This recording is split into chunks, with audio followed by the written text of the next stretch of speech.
What if a simple screen protector accidentally confirmed one of Apple's biggest changes for the iPhone 17? That's exactly what seems to have happened, and it's not coming from Apple, it's coming from Spigen, a trusted case and accessory maker on Amazon India. Spigen listed a new screen protector that mentions compatibility with the iPhone 16 Pro, iPhone 17, and iPhone 17 Pro. But here's the part that caught everyone's attention. All three phones are listed with 6.3-inch displays. This one small detail may have just confirmed that the base iPhone 17 is getting a bigger screen.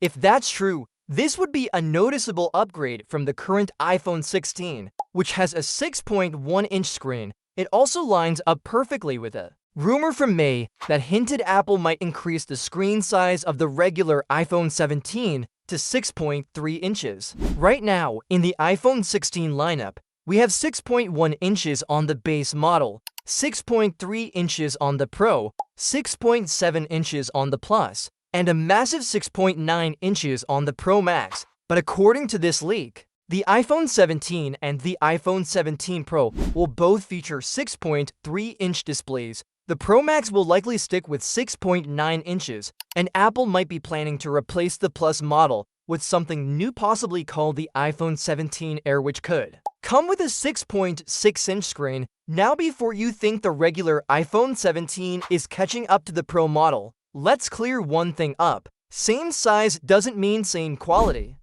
Apple is still expected to limit certain features to the Pro versions. That means even if the screen is 6.3 inches on both, the iPhone 17 Pro will likely have a higher refresh rate, possibly 120 Hz or brighter panel, and better overall display technology. Apple usually keeps these features exclusive to the more expensive models to help justify the price difference. So while the regular iPhone 17 will have more screen space than before, it probably won't feel or look quite the same as the Pro model when you're watching videos, playing games, or scrolling through apps. Now, how will people react to this change? That depends. Some users have wanted a slightly larger screen without moving up to the Pro or Pro Max. For them, a 6.3-inch display might be perfect. It gives you more space for viewing without making the phone too bulky. But for others, especially those who like the compact feel of the 6.1-inch iPhone, this size increase might be a bit disappointing. Smaller phones are easier to use with one hand, they fit better in your pocket, and they're generally more comfortable for long-term use. So this change may take some getting used to for people who value portability. On the other hand, this could also be part of Apple's larger plan to create more balance across the iPhone lineup. By bringing screen sizes closer together, Apple can offer a more consistent experience while still keeping the advanced features limited to the higher-end models.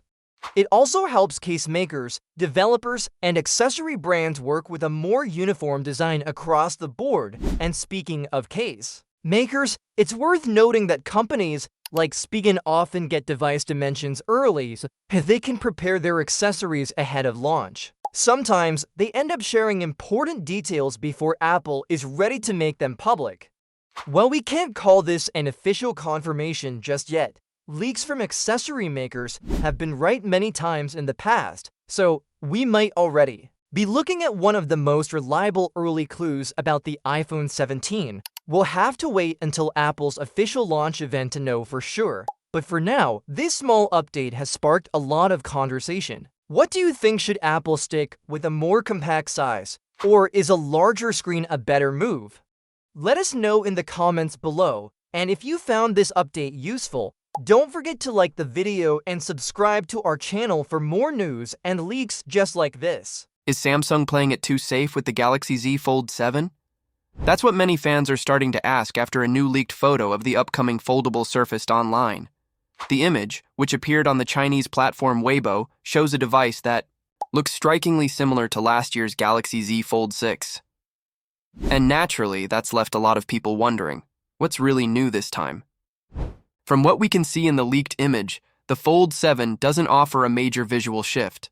The camera layout, rear panel design, and overall shape seem nearly identical to its predecessor.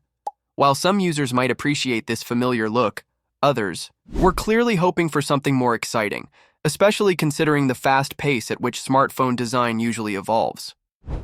But that doesn't mean Samsung hasn't made any changes. In fact, there are some subtle design tweaks that might make a big difference in everyday use. One of the more noticeable ones is the shift away from the metallic borders seen on the Fold 6. Instead, the Fold 7 might be getting a titanium backplate. This new material could help make the phone slimmer and noticeably lighter, which is a big plus for a foldable device that already leans toward the bulky side. Another minor change is the repositioning of the camera flash. It has reportedly been moved slightly lower, which isn't a groundbreaking change by any means, but it does show Samsung is still refining the small details. There's also a new color option in the works, a soft, icy blue finish. It's clean, subtle, and different from the typical black or gray shades we've seen before, so it might attract users who want something a little more refined.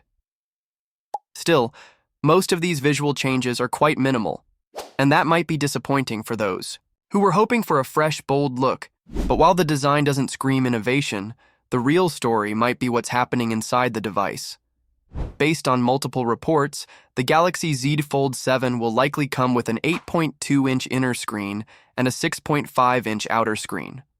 Both are said to be slightly taller and wider than the Fold 6, which could improve usability without making the phone feel too bulky. The inner display might also come with a reduced crease, which has been a long-standing issue with foldables. Performance-wise, Samsung isn't holding back. The Fold 7 is expected to be powered by the Snapdragon 8 Gen 3 processor, branded here as the Snapdragon 8 Elite for Galaxy. That should offer noticeable gains in speed and power efficiency. As for the camera, we could be looking at a 200-megapixel main sensor, yes, 200 megapixels, which could bring major improvements in photo detail and clarity. The battery is likely to stay at 4,400 mAh, which isn't a massive jump, but should still support a full day of use with some careful management. Combined with a thinner frame and lighter build, Samsung seems focused on refining the user experience rather than reinventing it. Of course, the challenge with these kinds of upgrades is that many of them won't be obvious at first glance. And that might explain why some fans are feeling underwhelmed. If you care about internal performance, durability, and usability, the Fold 7 might be one of the best foldables yet. But if you were expecting a bold new design, this version may fall short of those expectations. The official reveal isn't far off. Samsung is expected to launch the Galaxy Z Fold 7 in early July at its summer Galaxy Unpacked event. That's when we'll get all the confirmed specs, new features, and most importantly, the price tag. So what's your take on all this? Do you think these upgrades are enough to call it a true next-gen foldable? Or does it feel more like a Fold 6.5 then? A Fold 7? Share your thoughts in the comments below. Thanks for watching, and I will see you in the next video. Could Samsung be finally turning things around with its own Exynos chips? After years of trailing behind Qualcomm's Snapdragon